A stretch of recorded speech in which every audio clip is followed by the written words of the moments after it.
Hi dears, അപ്പോൾ ഇന്നത്തെ നമ്മുടെ റെസിപ്പി ഈസിയായിട്ട് ചെയ്തെടുക്കാൻ പറ്റുന്ന ഒരു മടക്ക് ചപ്പാത്തിൻ്റെ റെസിപ്പിയാണ്. ഉണ്ടാക്കാനും ഈസിയാണ്, അതുപോലെ തന്നെ നല്ല ടേസ്റ്റുമാണ്. അപ്പോൾ വീഡിയോയിലേക്ക് പോകാം. അപ്പോൾ ഒരു പാത്രം എടുത്ത് അതിലേക്ക് ആവശ്യത്തിന് വെള്ളം ഒഴിച്ച് കൊടുക്കാം. അതിലേക്ക് ആവശ്യത്തിനുള്ള ഉപ്പിട്ട് നമുക്ക് ചപ്പാത്തിക്ക് കുഴക്കുന്നത് പോലെ തന്നെ ആ ഒരു മാവ് തന്നെയാണ് കുഴച്ചെടുക്കേണ്ടത്. ഇവിടെ 4 കപ്പ് ആട്ടപ്പൊടി എടുത്തിട്ടുണ്ട്.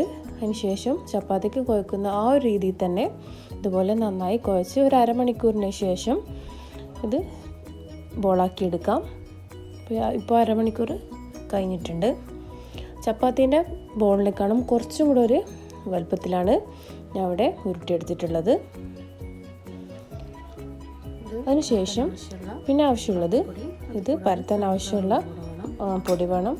പിന്നെ സൺഫ്ലവർ ഓയിൽ എടുത്തിട്ടുണ്ട്. നിങ്ങൾക്ക് വേണമെങ്കിൽ നെയ്യും യൂസ് ചെയ്യാം. അതിനുശേഷം ചപ്പാത്തിക്ക് പരത്തുന്നത് പോലെ തന്നെ പരത്തിയെടുക്കാം. ഇത് ചപ്പാത്തിക്ക് പരത്തുന്നത് പോലെ നല്ലോണം കട്ടി കുറഞ്ഞ് പരത്തേണ്ട ആവശ്യമില്ല. അപ്പോൾ ഈ ഒരു കട്ടിയിലാവുമ്പം തന്നെ അതിൻ്റെ മേലെ നേരത്തെ മാറ്റി വെച്ചിട്ടുള്ള സൺഫ്ലവർ ഓയിൽ വെച്ച് നന്നായി ഇതുപോലെ ഒന്ന് സ്പ്രെഡ് ചെയ്ത് കൊടുക്കാം. നെയ്യ് യൂസ് ചെയ്ത് കഴിഞ്ഞാൽ കുറച്ചുകൂടെ നല്ല ടേസ്റ്റ് ആയിരിക്കും. അതിന് ശേഷം ഇതുപോലെ ഫോൾഡ് ചെയ്ത് കുറച്ചും കൂടെ മാവിട്ട് ഒന്നുകൂടെ ഒന്ന് പരത്തിയെടുക്കണം. ഈ ഒരു ഷേപ്പിലാണ് പരത്തിയെടുക്കേണ്ടത്. മടക്ക് ചപ്പാത്തി എന്ന് പറയുമ്പോൾ ചെറിയൊരു ഡിഫറൻസ് ഉണ്ടാണല്ലോ. അപ്പോൾ സാധാരണ ചപ്പാത്തിനേക്കാളും ഈ ഒരു ഷേപ്പിലാണ് കൂടുതൽ മടക്ക് ചപ്പാത്തി കാണുന്നത്. അധികം കട്ടി കുറഞ്ഞ് പോകാൻ പാടില്ല. ഈ ഒരു കട്ടിയിലാണ് വേണ്ടത്. അതുപോലെ ബാക്കിയുള്ള ചപ്പാത്തിൻ്റെ മാവും അതുപോലെ തന്നെ പരത്തിയെടുക്കാം. ഫസ്റ്റ് ലെയറിൽ ഇതുപോലെ റൗണ്ടിൽ പരത്തിയതിന് ശേഷം ആവശ്യത്തിനുള്ള സൺഫ്ലവർ ഓയിൽ ഇതുപോലെ ഒന്ന് സ്പ്രെഡ് ചെയ്ത് കൊടുത്ത് ഇതുപോലെ 4 സൈഡിൽ നിന്നും മടക്കിയെടുക്കുകയാണ് ചെയ്യുന്നത്. അപ്പോൾ അതുപോലെ തന്നെ ബാക്കിയുള്ള എല്ലാ ചപ്പാത്തീൻ്റെ മാവും അതുപോലെ തന്നെ പരത്തിയെടുക്കാം.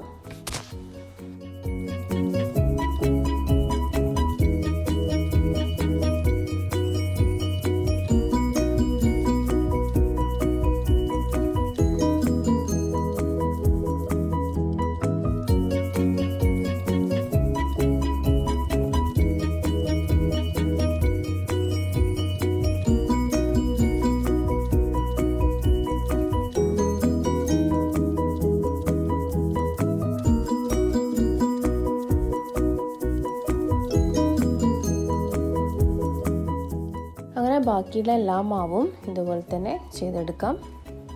അധികം കട്ടി കുറഞ്ഞു പോകാൻ പാടില്ല. കുറച്ചൊരു കട്ടിയിലാവുമ്പോഴാണ് നന്നായി പൊങ്ങി വരുന്നത്.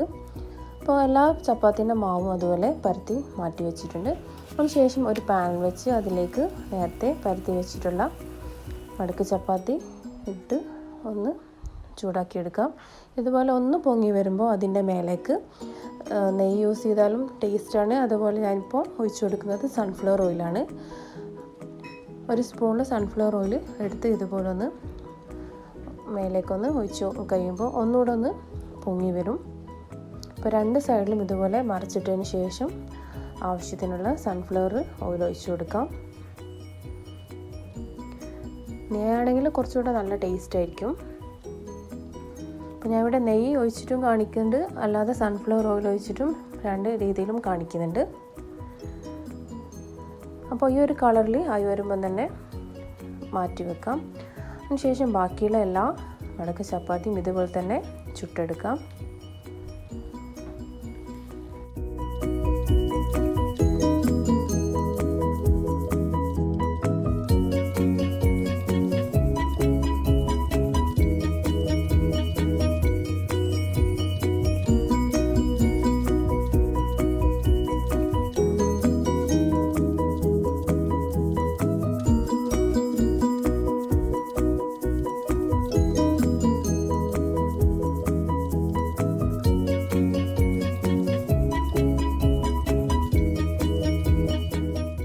ശേഷം എല്ലാ മടക്ക് ചപ്പാത്തിയും ഇതുപോലെ തന്നെ ചുട്ടെടുക്കാം.